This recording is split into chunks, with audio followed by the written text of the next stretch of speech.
Hello दोस्तों, हम अपने चैनल विद्या टूर में आपका स्वागत करते हैं। पिछले क्लास में हम लोगों ने परिसंचरण तंत्र को समझ लिए थे। इस क्लास में हम लोग पढ़ेंगे ब्लड के बारे में कि आखिर किस तरह से ब्लड की भूमिका हमारे बॉडी में है। देखिए, ब्लड की बात करते हैं तो आप जानते हैं कि इसी को हिंदी में बोलते हैं रक्त, और रक्त एक तरल संयोजी उत्तक है। क्या है भैया? तो तरल संयोजी उत्तक हम एनिमल टिश्यू पढ़ाए थे तो आपको बताए थे। अगर आपको समझना होगा कि तरल संयोजी उत्तक क्या होता है तो आप एनिमल टिश्यू पढ़ लीजिएगा। तो याद रखेंगे, रक्त एक तरल संयोजी उत्तक है, कनेक्टिव टिश्यू के अंतर्गत में आते हैं। इसका पीएच मान कितना होता है? इसका पीएच मान 7.4 होता है। 7.4 होने का ये हल्का क्षारीय होता है। और अगर आपसे कोई क्वेश्चन पूछे कि सर इसका टेस्ट कैसा होता है, इसका टेस्ट जो होता है वो नमकीन होता है। याद रखेंगे, अपने कॉपी में लिख लीजिएगा। मेरे पास उतना जगह है नहीं कि मैं अच्छे से लिख पाऊँ, तो याद रखिएगा इसका टेस्ट कैसा होता है? नमकीन होता है। नमकीन क्यों होता है सर? तो नमकीन होता है क्योंकि इसमें NaCl उपस्थित होता है। NaCl की उपस्थिति का इसका क्या होता है? तो साल्टी नेचर का होता है, नमकीन स्वाद का हो जाता है। अच्छा सर, एक बात और याद रखेंगे, हमारा ब्लड का रंग कैसा होता है? तो हमारा ब्लड का रंग जो होता है वो लाल होता है। और ये क्यों होता है? तो हीमोग्लोबिन के उपस्थिति के कारण। बात करते हैं कि सर इस रक्त को कितने भागों में बांटा गया है? तो रक्त को मुख्य रूप से दो भागों में बांटे हैं, एक प्लाज्मा, एक ब्लड कार्पल्स। प्लाज्मा जो है वो हमारे बॉडी में ब्लड कार्पल से ज्यादा है, लगभग 55% की मात्रा। और ब्लड कार्पल्स की बात करते हैं तो ये 45%। कार्पल्स मतलब कनिकाएं, ब्लड में छोटे छोटे कनिकाएं के रूप में है, जैसे आरबीसी, डब्ल्यूबीसी, प्लेटलेट्स। और प्लाज्मा की बात करते हैं, वाटर, प्रोटीन, मिनरल्स, जिसमें वाटर 90 से 92% आते हैं। तो आप समझेंगे कि सर यहाँ पे प्लाज्मा आता है और यहाँ पे रक्त कण, जिसको ही ब्लड कार्पल्स बोलते हैं। प्लाज्मा की मात्रा कितना होता है? तो 55%। और ब्लड रक्त कण या ब्लड कार्पल्स की मात्रा कितना होता है? तो 45%। कई एग्जाम में क्वेश्चन पूछा है, याद रखेंगे। सर ब्लड प्लाज्मा के अंतर्गत में जल आते हैं, प्रोटीन आते हैं और खनिज आते हैं। जल जो होता है वो क्या होता है सर? तो जल जो होता है वो बॉडी में सबसे ज्यादा मात्रा में 90 से 92% में होते हैं।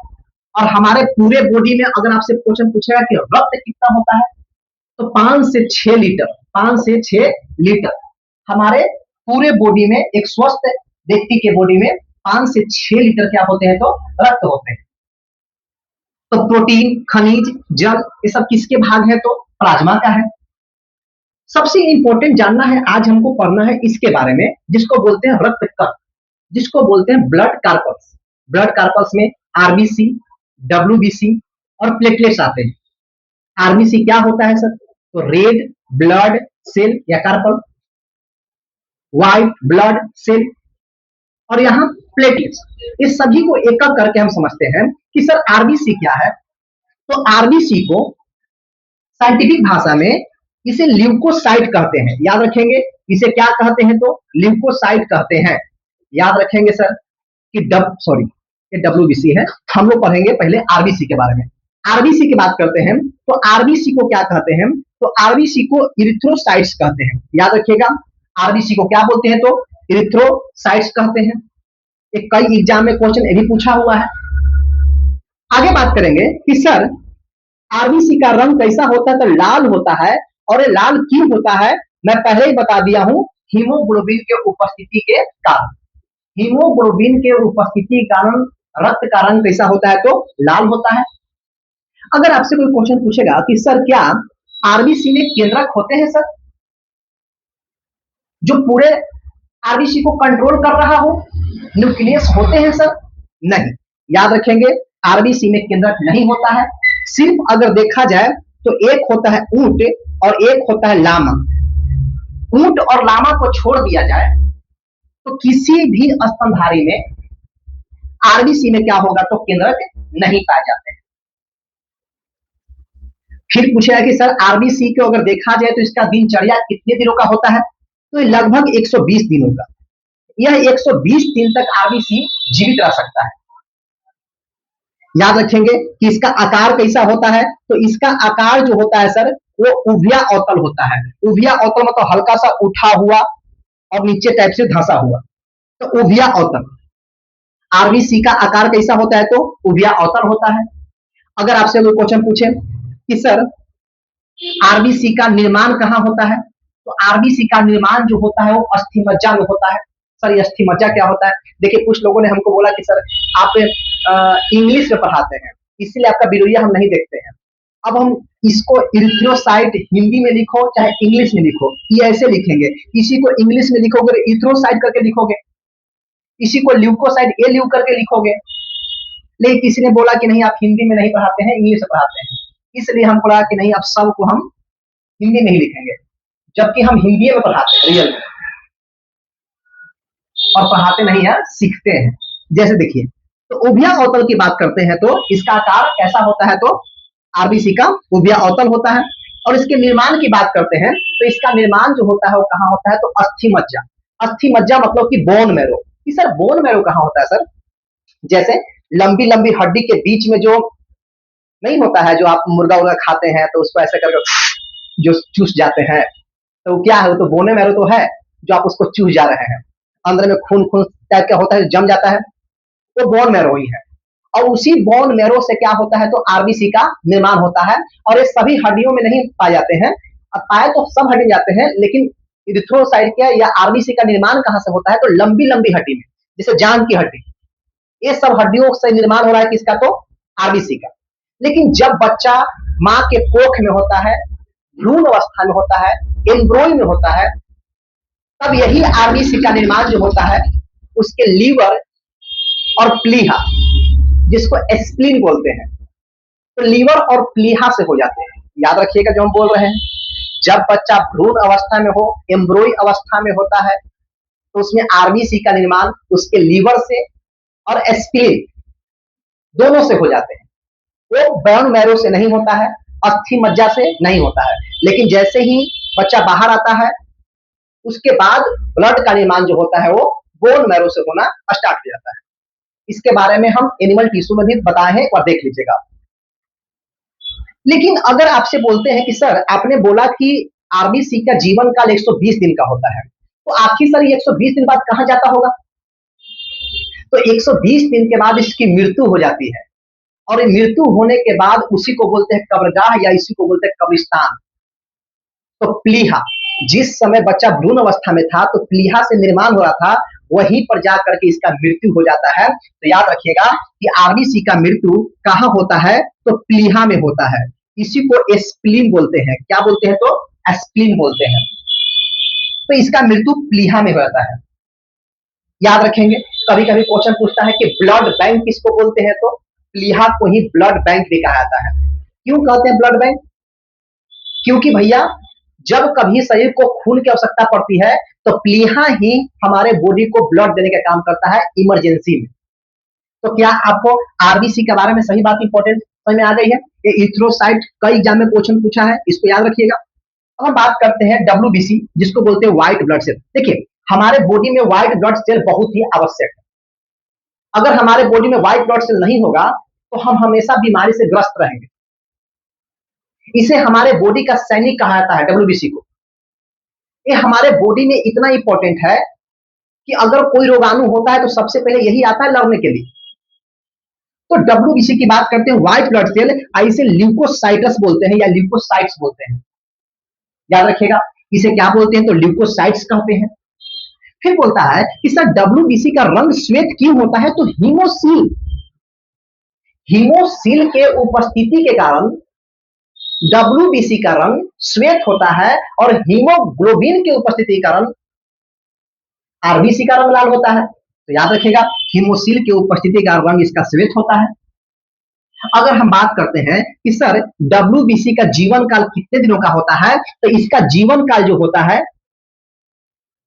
याद रखेंगे, ये 10 से 12 दिन तक ही जीवित रह पाता है। इसका निर्माण कहां से होता है, तो इसका भी निर्माण जो होता है वो बोन मैरो से ही होता है, मतलब अस्थि मज्जा से ही होता है। ओके सर, अगर आपसे पूछेगा कि सर ये डब्ल्यूबीसी का आकार कैसा होता है, आपने तो आरबीसी का आकार बता दिया कि उभया अवतल होता है, लेकिन डब्ल्यूबीसी का आकार कैसा होता है सर? तो डब्ल्यूबीसी का आकार जो होता है वो अनिश्चित, अनिश्चित, अनिश्चित या अनियमित आकार। अनियमित आकार मतलब सर जिसका कोई आकार ना हो, जैसे सर अमीबा का ये कोई आकार है? नहीं है। कल के गेरे हो सकता है कि इधर वाला कम दिख देवे, इधर ज्यादा दिख देवे, तो यह अमीबा का आकार होता है। और अमीबा के आकृति के आकार का ही कौन होता है? तो आपका डब्ल्यूबीसी होता है। तो डब्ल्यूबीसी का कोई आकार नहीं होता है। ओके सर, यह क्या करता है? तो यह बॉडी में रोग प्रतिरोधक क्षमता प्रदान करता है, रोग प्रतिरक्षा करने का काम करता है, ये रोगों से लड़ने के बॉडी को तैयार कराता है। अच्छा सर, बहुत इंपॉर्टेंट पॉइंट ये आता है कि सर ये बताइए कि डब्ल्यूबीसी के क्या कई टाइप हैं? जी, और वो टाइप बहुत इंपॉर्टेंट है, आप याद रखिएगा। अगर वीडियो आपको अच्छा लग रहा होगा यार तो थोड़ा शेयर कर दीजिएगा, लाइक कर दीजिएगा। देखिए, अगर हम बात करते हैं कि रोग प्रतिरोधक के काम करता है और कितने प्रकार के होते हैं, तो ये 5 प्रकार के होते हैं। जैसे कि एक होता है मोनोलाइट्स, एक होता है लिम्फोसाइट्स, एक होता है न्यूट्रोफिल, एक होता है बेसोफिल और एक होता है इसिनोफिल। फिर से याद रखिए, मोनोलाइट, लिम्फोसाइट। ऐसे लिम्फोसाइट 2 टाइप के होते हैं, एगो टी लिम्फोसाइट और एगो बी लिम्फोसाइट। एगो टी लिम्फोसाइट है, एगो बी लिम्फोसाइट। तो याद रखेंगे, मोनोलाइट, lymphocyte, neutrophil, basophil, eosinophil. Sir इस सब के काम क्या है? देखिए, पहली बात याद रखिए, इन पांचों का काम रोग प्रतिरोधक क्षमता प्रदान करने के लिए ही होगा, क्योंकि डब्ल्यूबीसी के प्रकार है। देखिए, कुछ के अलग अलग काम है, उसको समझेंगे। जैसे मोनोलाइट जो है, ये पांचों के प्रकार में सबसे बड़ा है। सबसे बड़ा कौन सा है? तो मोनोलाइट। ये क्या करता है भैया? रोगाणु को नष्ट करने, भक्षण करने का काम करता है। लिम्फोसाइट क्या करता है? यह एंटीबॉडी का निर्माण करता है। मोस्ट इंपोर्टेंट पॉइंट, जब कभी भी आपको एड्स हो जाएगा और अगर एड्स हो गया था, आपको टी लिम्फोसाइट गिरना स्टार्ट हो जाएगा, और टी लिम्फोसाइट गिरना स्टार्ट हो जाएगा तो आपका रोग प्रतिरोधक क्षमता कम हो जाएगा, क्योंकि आपका बॉडी अब एंटीबॉडी नहीं बना रहा है, अब लड़ाई करने के लिए तैयार अपने बॉडी को नहीं कर पा रहा है। इसलिए किसी को एड्स होगा तो अगर कोई बीमारी होगा तो उसको छूटने नहीं करेगा, वो बीमारी से ग्रस्त होकर चल जाएगा। तो इसीलिए टी लिम्फोसाइट आता है। और बी लिम्फोसाइट चिकन में बुरसा के नाम से आता है, बुरसा लिम्फोसाइट, उसी से यहां से आया है बुरसा लिम्फोसाइट। अच्छा सर, ये होता है न्यूट्रोफिल। न्यूट्रोफिल की बात करते हैं, यह रोगाणु को नष्ट करने का कार्य करता है। तो कैसे बात है सर? एक है बेसोफिल, इंपॉर्टेंट है। बेसोफिल क्या है सर? यह हिपेरिन का निर्माण करता है। हिपेरिन क्या होता है? आप जानते हैं कि हिपेरिन शरीर में लीवर बनाने का काम करता है, और ये जो है हमारे शरीर के अंदर में रक्त को जमने से रोकता है, और रक्त को जमने से रोकने के लिए ये बेसोफिल जो है हिपेरिन का निर्माण करता है। याद रखेंगे सर। एक है इसिनोफिल, ये क्या करता है? इसिनोफिल इंपॉर्टेंट है। अगर आपको एलर्जी संबंधी बीमारी हो गया है, जैसे कि हमको छींक हो गया, खांसी हो गया, एलर्जी संबंधी बीमारी है, अगर सर्दी खांसी बिना मेडिसिन के ठीक हो जा रहा है तो धन्यवाद कीजिए इसिनोफिल को, बोले वाह तुम कितने अच्छे हो यार, बिना मेडिसिन के ही हमारे सर्दी को ठीक कर दिया, या खुजली उजली हो गया 2-4 दिन में ठीक हो गया, तो समझिए कि एलर्जी संबंधित अगर बीमारी ठीक हो जा रहा है तो वो आपका इसिनोफिल बहुत अच्छा तरीका से आपके बॉडी में कार्य कर रहे हैं। देखिए, डब्ल्यूबीसी की अगर बात करते हैं ना, तो अगर डब्ल्यूबीसी में अचानक में कोई परिवर्तन होता है, डब्ल्यूबीसी में, तो डब्ल्यूबीसी में अचानक परिवर्तन होने से 3 टाइप इसके आते हैं। एक होता है ल्यूकोसाइटिस, एक होता है ल्यूकोपेनिया और एक होता है ल्यूकेमिया। देखिए, नाम तीनों मिलता जुलता लगेगा, लेकिन याद कर लीजिएगा। जैसे ल्यूकोसाइटिस, ल्यूकोपेनिया, ल्यूकेमिया, ये कब हो रहा है? जब डब्ल्यूबीसी के आकार में परिवर्तन हो रहा है या डब्ल्यूबीसी के संख्या में परिवर्तन हो रहा है। लिख लीजिएगा अपने कॉपी में, जब क्या बोल रहे हैं? तो संख्या में अचानक परिवर्तन, अचानक परिवर्तन हो रहा है। जैसे ल्यूकोसाइटिस में क्या होता है कि डब्ल्यूबीसी की संख्या अचानक बढ़ जाती है। ल्यूकेमिया में क्या होता है, डब्ल्यूबीसी की संख्या अचानक घट जाती है। और ल्यूकेमिया में क्या होता है सर, ये बहुत ही खतरनाक बात है सर। ल्यूकेमिया में क्या होता है कि डब्ल्यूबीसी के असमान तरीका से बढ़ने के कारण आरबीसी का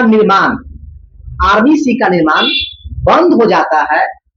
बंद होने का या ब्लड कैंसर होने की संभावना हो जाती है। तो ल्यूकेमिया से क्या होता है, तो ब्लड कैंसर होता है। कोई एग्जाम में क्वेश्चन पूछा है, ये भी याद रखिएगा। ब्लड कैंसर किसका, तो ल्यूकेमिया में अचानक परिवर्तन के कारण होती है। ओके सर, अब हम बात करते हैं प्लेटलेट्स के बारे में, जो लास्ट होगा।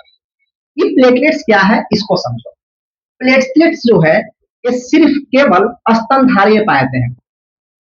कई लोगों को तो ये पता नहीं होता है कि सर स्तनधारी किसको बोलते हैं।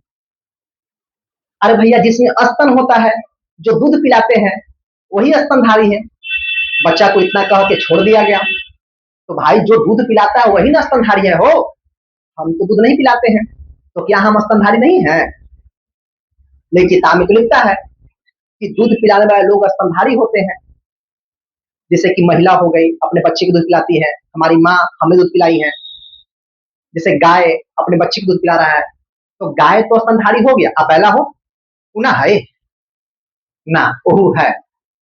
जैसे कि हम लोग का भी स्तन है, जिसका भी स्तन है वो स्तनधारी है। महिलाओं के स्तन ग्रोथ कर गया है हार्मोन के कारण, लेकिन हम लोग के बॉडी ऐसा हार्मोन नहीं है। मेल का स्तन का ग्रोथ करने वाला हार्मोन नहीं निकलता है, इसलिए हम लोग का स्तन ग्रोथ नहीं कर पाया। लेकिन दोनों का जब बचपन में जन्म हुआ था तो स्तन सेम था। इसके लिए जिसका भी स्तन है वो सब स्तनधारी है। इस प्रकार हम कह सकते हैं कि मेल हो, फीमेल हो, जानवर हो, जानवरिया हो, कुछ हो, ये सब स्तनधारी हैं। और इसका जीवन काल कितना होता है, तो 3 से 5 दिन तक होता है। याद रखिएगा। इसका आकार कैसा होता है, तो इसका भी आकार अनियमित होता है, मतलब अनिश्चित होता है। किसके तरह, तो डब्ल्यूबीसी की तरह। इसमें भी केंद्रक नहीं पाए जाते हैं। रक्त को क्या बनता है कि थक्का बनाने के लिए बहुत इंपॉर्टेंट पॉइंट है सर। रक्त को थक्का बनाने के लिए प्लेटलेट्स क्या करता है, तो एक रासायनिक पदार्थ का निर्माण करता है। और वह रासायनिक पदार्थ कौन सा है, तो उसका नाम है थ्रोम्बोप्लास्टिन। थ्रोम्बोप्लास्टिन थ्रोम्बोप्लास्टिन पदार्थ का निर्माण कौन करता है, तो प्लेटलेट्स करता है। अब आपको लग रहा होगा कि सर ये कैसे सर। जैसे मान लीजिए मेरा यहाँ पे कट गया, कटने से ब्लड का स्राव हुआ। जैसे ही ब्लड का स्राव हुआ तो सबसे पहले प्लेटलेट्स निकला और बाहर के वायुमंडल से वायु से क्रिया किया, और वायु से क्रिया करके इस थ्रोम्बोप्लास्टिन नामक पदार्थ का निर्माण कर दिया। और क्या किया, जो हिपेरिन था, हिपेरिन क्या था, जो रक्त के थक्का नहीं पड़ने दे रहा था, उसको क्रिया को बंद किया और रक्त के जमने जैसा प्रोसेस, जिसको प्लेटलेट्स से थ्रोम्बोप्लास्टिन निकाल करके रक्त को जमाना स्टार्ट कर दिया। अगर आपसे कोई क्वेश्चन पूछे कि किस विटामिन के कारण रक्त का थक्का बनता है, तो विटामिन के। अगर आपसे बोले कि किस खनिज के कारण रक्त का थक्का बनता है, तो बोलिएगा कैल्शियम के कारण। कैल्शियम के कारण। अगर आपसे बोलेगा कि किस प्रोटीन के कारण रक्त का थक्का बनता है, तो थ्रोम्बोप्लास्टिन। क्या बोलिएगा, थ्रोम्बोप्लास्टिन लिख लीजिएगा। बोल रहे हैं थ्रोम्बोप्लास्टिन। ये तीनों इंपॉर्टेंट है। किस विटामिन, विटामिन के। कौन सी खनिज, तो कैल्शियम।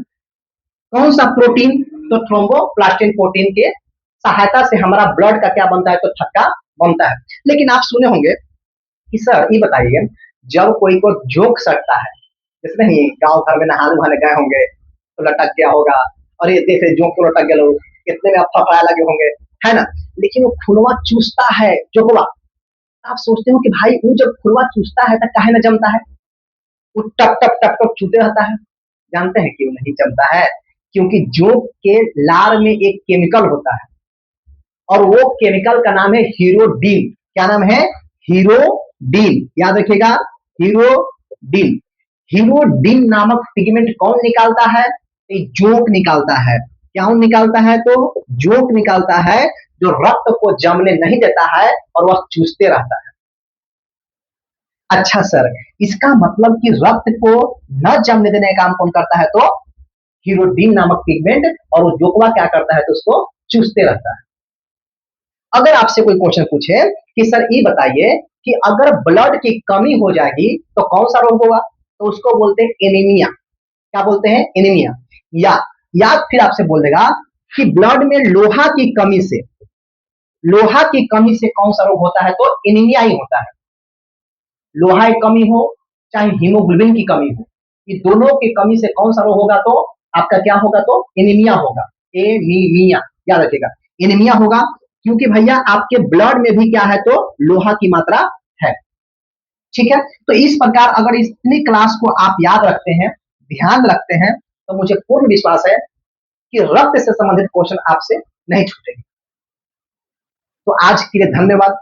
अगर आपको ये क्लास अच्छा लगा हो तो मेरा विद्या टूल सब्सक्राइब कर दीजिएगा, लाइक कर दीजिएगा, शेयर कर दीजिएगा। धन्यवाद।